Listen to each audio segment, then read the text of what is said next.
Eyo, my name is Bosqizo, c'est Bosqizo qui fata comme vous te gars c'est tumbonye que omne spécial suspendu parfois avec Sonyo Blanche et que dorokombaye muzani amakuru mashasha amakuru agezweho ya hano mu Rwanda entertainment news niba ushaka kumenya amakuru agezweho hano mu Rwanda nakuri wabigenza suri kinyamakuru cyitwa fata ku mavuta.rwa andika wa eshatu akadomo fata ku mavuta.rwa amakuru meza kandi yizewe kuri showbiz nyarwanda. Yes, reka nongere ngo ikaze rero wowe nyine tukiri kumwe muri CMC indirimbo nziza cyane itsinda ryitwa Sunlight Boys rikurewe n'umusore uvuye hano witwa Lashitson. Hanyuma indirimbo y'ubwayo ikaba yitwa Die For You. Ngayo nguko rero twaganira byinshi bitandukanye, yatubwiye uburyo batangiye n'uburyo bahagaze kano kanya ndetse n'imbogamizi bagiye bahura nazo. Ubwo ngubwo ni ibyo ngibyo nyine Lashitson adusigiye. Reka dutegereze igihe kindi azagaruka hano, buri ariko nagaruka of course azagarukane n'itsinda ryuzuye kugira ngo nyine turusheho kugenda tubamenya nabo. Hanyuma nari nakubwiye ko ngufite undi musore wa kabiri uraza kutuganiriza kubijyanye no gukora umuziki uri live. Nawe ubwe n'umuhanzi ariko nanone ikiganiro cyacu kiraza kwibanda mu biganiro by'umuziki uri live. Hari byinshi cyane yabiteganyirije. Reka mwakire muri studio za Contact TV by'umwihariko muri CMC. Reka ngo ikaze Adelite. Urakoze cyane Bosqizo. Amakuru yawe meza cyane. Wambaye neza. Merci beaucoup. Ufite na gitari nziza. Gitari yawe itwa gute? Ngiyi izina ryayo ni iringiri. Tencent. Hanyuma Adelite ni muntu ki? Okay, Adelite ni umuhanzi by'umwihariko cyo cyambere kuko nicyo kimbesheje ahangaha. Ya hanyuma Adelite ni umugabo. Umugore ubwo nta mwana ndagira ariko ndo umugabo. Adelite ni umugabo wize afite licence muri statistique ya na ivanye Butare. Ya hanyuma ubu ngubu ntago impano ituma ubasha guceceka. Hari byo utabasha guceceka. Impano iraguhata. Ukagira ibintu runaka ukora ukabivanga n'ubuzima bwose aho kugira ngo ryajwi rikoremo ritazaceceka. Ijwi rindimo rero iry'umuziki kandi ntabwo natuma riceceka. None shiraho umuziki twumva Delete. Yeah.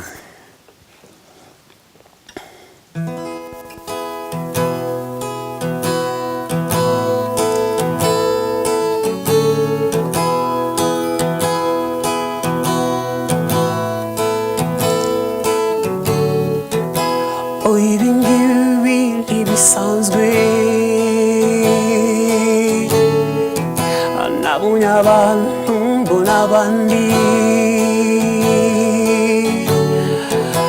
abuburanga n'ikimero amaso yanjye ntiyabitaho umutima wanjye ntiwabitaho hanyuma naje kubona umuntu munzira yinyuriyeho simbasha kwibagirwa ukuntu niyumvise mateka yanjye aheruka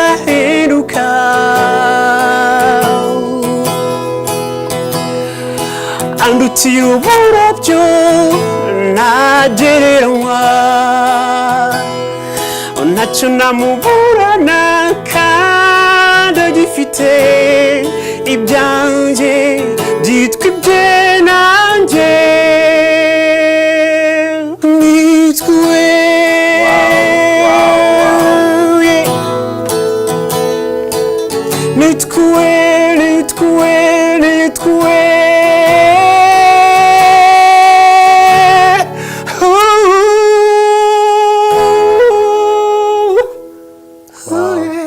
Wow.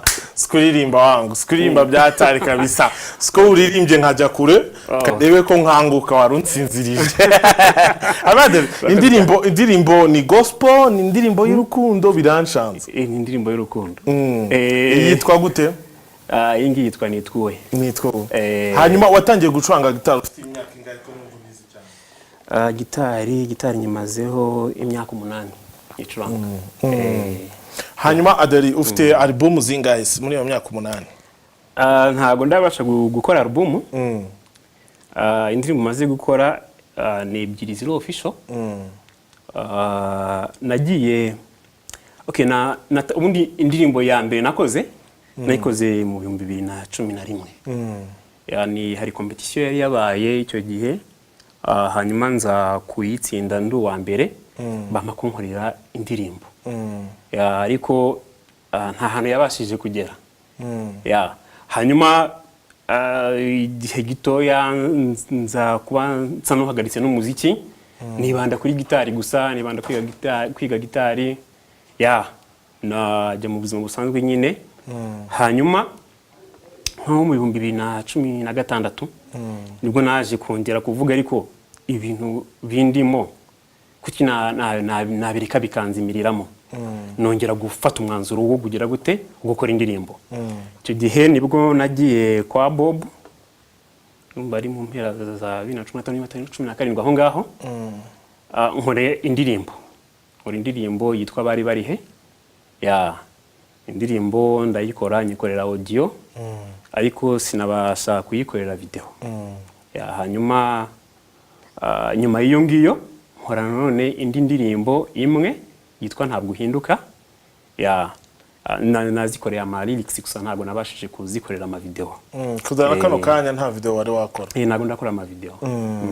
Hanyuma rero urateganya iki rero kubijyanye no gukora video? Video nazo ni ngombwa kuko muri iki gihe cyane video irakora promotion mu buryo bukomeye. Kona ibintu byose Instagram, WhatsApp, utu video nizo tunusanga dufite ingufu cyane kurusha audio. Ubwo rero projet za video nazo ni ngombwa. Ariko hagati aho ngaho hakaba hari indi projet nakoze yo kunyuzamo undi umuziki wanjye. Umuziki gutya wa live nkaba nabyuriraho, nkazamuka mu rundi rwego, ariko nyuze mu kubanza kwerekana uko impano yanjye ingana. Iyo projet rero ni iyi? Projet yitwa Emotion Store. Akaba ari projet ishingiye ku bintu bitatu. Icyambere, ariko ntarayivugaho ibintu ishingiyeho, igizwe n'ibice bibiri. Igice cyambere ni performance, live performance. Hanyuma igice cya kabiri kigizwe n'icyo nise songs market. Hanyuma wenda kugira ngo ibyo bintu bibiri bize gusa nibisobanuka, wenda nahera muri mission y'iyo projet. Ikintu cyambere nifuje, nararebye ndavuga urugendo rwo kumenyekana ngo umuntu uzwi nawe uzwi umustar uje mu ruhando rw'abandi bastari, ni urugendo rurerure cyane. Ushobora kushaka imyaka n'imyaniko kugira ngo ugere kuri iryo zina umenyekane. Nkavuga ariko nubwo waba utaragera aho hantu ho kumenyekana, impano nuri ntayiba yagiye. Avuga se impano iceceke, nta bundi buryo wayikoresha, ariko nubundi ugistrugglinga n'ibyo ngibyo bindi byo gushaka izina rikomeye. Ndavuga rero ikintu cya mbere iyi projet yakwitaho ni ugutanga umwanya kuri za mpano zishoboye, ariko bitanyuze muri competition. Ko buriya competition nayo ni ikindi kintu. Competition ishobora kuzishaka umuntu umwe ari uri butsinde. Kavuga se babandi bose nuko ntacyo bashoboye, cyangwa nuko competition ahubwo wenda hari criteria ifite, wenda ahubwo wenda ugashobora kwisanga utazujuje, bityo ikakujectinga, ariko nubundi ufite impano. Rimwe na rimwe ikaba byana guca intege. Ndavuga rero niba umuntu afite impano, ni gute atahabwa umwanya ahantu runaka ngabe yayigaragaza ririmbe? Kuko uko biri kose iyo ushoboye ikintu runaka, nubwo waba utaragira ku rwego runaka rwo kumenyekana, ntabwo ushobora kubura abantu runaka bagikunda. Ko wenda nanjye mbyiboneraho ku rwego rwanjye ndiho rutoya, umuziki wanjye ufite abantu bawukunda kandi urabanezeza. Kavuga se nzicara gusa ntegereze ngo runaka azantumira wenda njye kuririmba mu birori, nzazantumira njye kuririmba yera muri anniversaire cyangwa se mu bukwe. Ahubwo washyiraho ubundi buryo, nkashaka uburyo noneho ya mpano aho gikomeza kuhagukira mu gihe mu rundi rugendo. Niko kutegiye icyo gitekerezo cya Emotion Store. Hanyuma impamvu ya kabiri, nifuje kuzamura live music hagati mu bahanzi.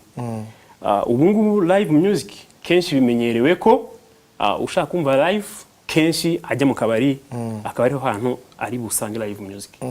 Nkavuga se abahanzi b'ubwabo nta bahanzi bashoboye atari kuvuga ngo na interprete bashoboye kuba barimba live n'ubundi hakaba hari ahantu runaka n'ubundi bukunda umuhanzi runaka ukaba wagira ahantu uzamusanga runaka aririmbira atari kuvuga ngo ni ngombwa wenda ngo uragiye by'impanuka usanze yaririmbiye ahantu runaka mu kabari ukaba ariho wenjewe ngira umuziki we kuko abahanzi batagira ahantu runaka habo bisanzurira bakahasanga uwo muziki abantu abakunda bakabasha kubona uwo muziki ariko live. Hanyuma impamvu yindi ya gatatu yatumye nkora bino bintu, ona turandika indirimbo si jenyine, hari n'abandi nuko yari nabashije kugira igitekerezo cyo kubigaragaza ariko hari n'abandi babifite. Noneho avuga se niba wenda tuvuge umuntu afite wenda indirimbo runaka maze kwandika umubare wazo tuvuge indirimbo 50 cyangwa se 20 cyangwa 30, noneho barangiza ukareba umuvuduko w'umuntu akoresha mu gusohora indirimbo ukungana. Tuvuge umuntu ashobora kwindirimba 2 mu mwaka, 3 mu mwaka, havuga se zo zindi akora zizajya hehe? Ntago aziyandikira, azandikira abantu. Nkavuga se buri bundi nta buryo bwabaho bwagutse nkuko n'ahandi biri songwriting ikaba umwuga nk'iyindi yose. Umuntu akaba yakwandika indirimbo niba udashoboye kuba wayijyana muri studio ngo igire hiti, hari undi muntu runaka ushobora kuyiha indirimbo ikaba yamenyekana ikaba nini cyane kuruta uko wari kuyikora wenda ukayitanga amafaranga ariko kubipromotinga nk'ubishobore ugasanga indirimbo ipfuye ubusa kandi wamaze kuyisohora. Havuga ariko buriya biramutse bibaye byiza habaho uburyo bwagutse bw'uburyo abantu bashobora kugira gute kugurisha indirimbo zabo n'abantu bazikeneye.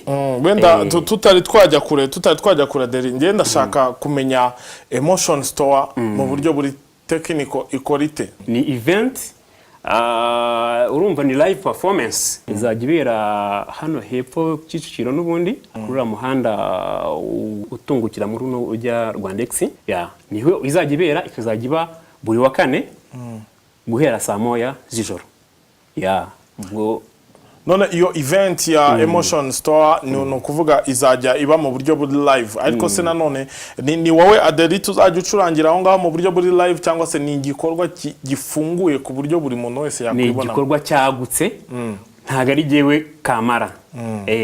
Niyo mpamvu nashishikariza n'abandi bahanzi bakora live kuba bakwegera emotion store ikaba yabasha kubafasha kubona aho bisanzurira amarangamutima yabo akabohoka. Turebe iyo logo iri aho ngaho ku mupira, manura gitari gato turebe.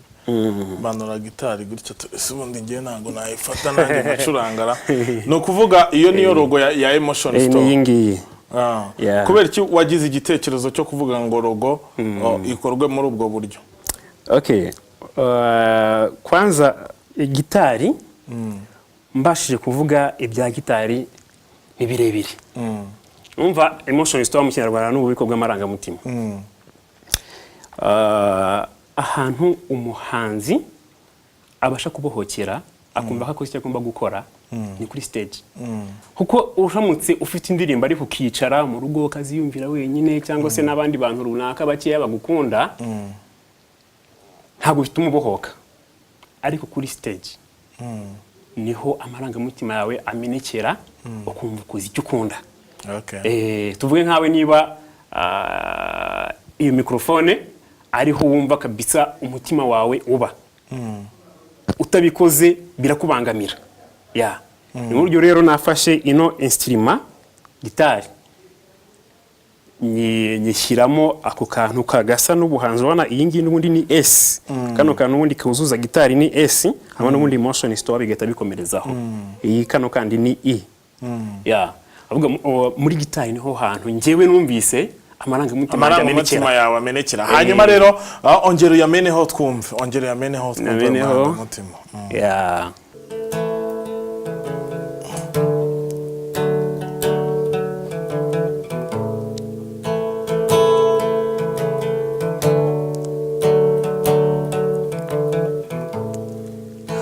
byatwara akanya gatoya wibwirira ibindimo ntiwaza ngo ndondogore n'ukuntu ngutegereje ihangane ushaka igihe dushaka ahantu hiyubashye wibwirira ibimvura anzinginga ururimi rwanjye ndurinde mu byo ruvuga anzinginga amaboko yanjye nyarinde gukubagana amaso ntarangaguze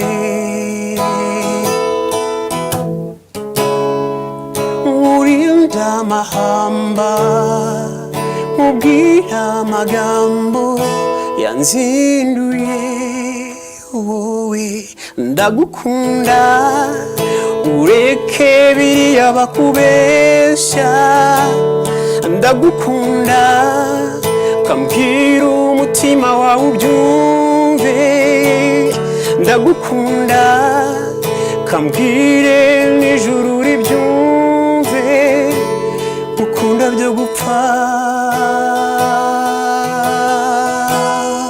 ndagukunda ureke biriya bakubeshya ndagukunda kambwira umutima wawe ubyumve ndagukunda kambwire n'ijuru ribyumve gukunda byo gupfa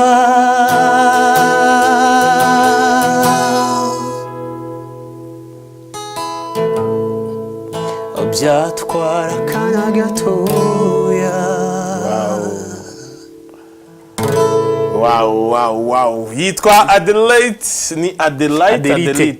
Yeah. Yitwa Adelite hanyuma nyine urumva ko umuryo wa gitari wo arawuzi kabisa zikucuranga n'ijwi rye rimeze neza hanyuma yabihuza n'amarangamutima ye ugahita wumva ni ibintu biryoheye amatwi cyane kandi nibwo busobanuro bw'umuziki nyine ubusobanuro n'uburyo uririmba ibintu mu buryo buryoheye amatwi hanyuma Adelite tugera ku musozo rero umuziki nyarwanda ubundi mu buryo buri live mu magambo makeya ubona gute?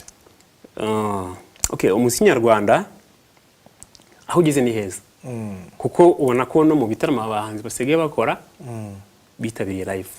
So navuga ko birimo biraza biri kugenda neza kuko critique zari ziriho za playback zimaze gusa n'izigenda zigabanuka nta n'umuhanzi ukifuza gukora playback. Yeah. Ubwo rero navuga ngo urugendo umuziki nyarwanda ufite ni rwiza. Hanyuma Adeli wambwiye ko nta video nimwe ufite rero ubwo ngubwo video yo uzayetuzanira ryari? Ubu gukora video ryari? Muri iyi minsi mpugiye cyane muri iyi projet. Niyo navuga ko impugije cyane.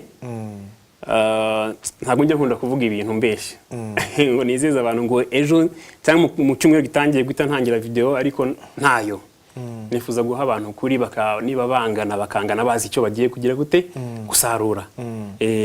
Ariko byo ni ngombwa. Ni ngombwa bigomba gukorwa. Noneho nanone mbere yuko nkurekura turimo turagera ku musozo wa interview turimo turagirana sobanura mu magambo make urasa ku ntego Emotion Store icyari. Emotion Store ni event y'umuziki ushingiye kuri live kandi ugomba kuzamura impano zibishoboye. Ego urakoze cyane. Akantu gatoya navuga gatoya hari uburyo bubiri buriya bw'abantu bakora live. Hari abenterpreta hari abaririmba zabo ariko kenshi nta muntu uririmbize burya atanenterpreta biragendana. Hanyuma hari ikintu kenshi abantu basa n'abagiraho impungenge ikintu cyiko ngo n'indimba indirimbo zanjye ziribwa wenda zitari codings ariko hari uburyo busobanutse bwo kurigitaringa indirimbo niba indirimbo zawe zitari codings RDB irabikora. So niyo mpamvu nabwira kuko iyi event igamije kuzamura abahanzi bafite impano zigaragara. Ntago rero interpretation ziremewe ko nanjye interpreta ariko bitabujwe kuririmba n'indirimbo zawe. Niba ufite ikibazo cy'uko indirimbo yawe ishobora kwibwa jya kuri RDB ujye muri departement ishinzwe propriété intellectuelle indimbo bayiregistaringa indimbo ikaba ari yawe nta muntu ushobora kuyikoraho ubwo yikozeho yabashaka imanza nicyo nabwira abantu wenda bafite impunyi ati se iyo event wenda ninza nkaririmba indimbo yanjye bizagenda gute nuko nguko ibintu bimeze. Reka ngushimire rero abantu babiri basuze kuri televiziyo ubundi tutaye. Abantu babiri babiri umugore wanjye ndamusuhuje niba uri kundeba ubwa neza. Okay, wa kabiri umuntu wa kabiri ni umubyeyi wanjye mfite mama mfite na papa na mahirwe mfite bombi ndabasuhuje kandi ndabakunda. Reka ngushimire rero cyane Adele kandi imiryango irafunguye igihe cyari cyo cyose uzagaruke cyane. Murakoze cyane. Ego turamushimiye cyane rero Adelite ku muziki mwiza cyane aducurangiye muziki uri mu buryo bwa live. Hanyuma ikiganiro cyo kiracyari CMC genda senga Jean Bosco Bosqizo papa mitoso tumbonye omre spécial suspendu parfois avec Sionyo branch kadufata ikiruko gito cyo kwamamaza ubundi giye mukanya ngaruke twinjira muri trip hop. Eyo my name is Bosqizo ke fata ku mavuta ke gase tumbonye ke omre spécial suspendu parfois avec Sionyo branch dore kombaye muzaniye amakuru mashyashya amakuru agezweho ya hano mu Rwanda entertainment news. Niba ushaka kumenya amakuru agezweho hano mu Rwanda nako wabigenza sura ikinyamakuru cyitwa fata ku mavuta.rwa andika wa eshatu akadomo fata ku mavuta.rwa amakuru meza kandi yizewe muri showbiz nyarwanda.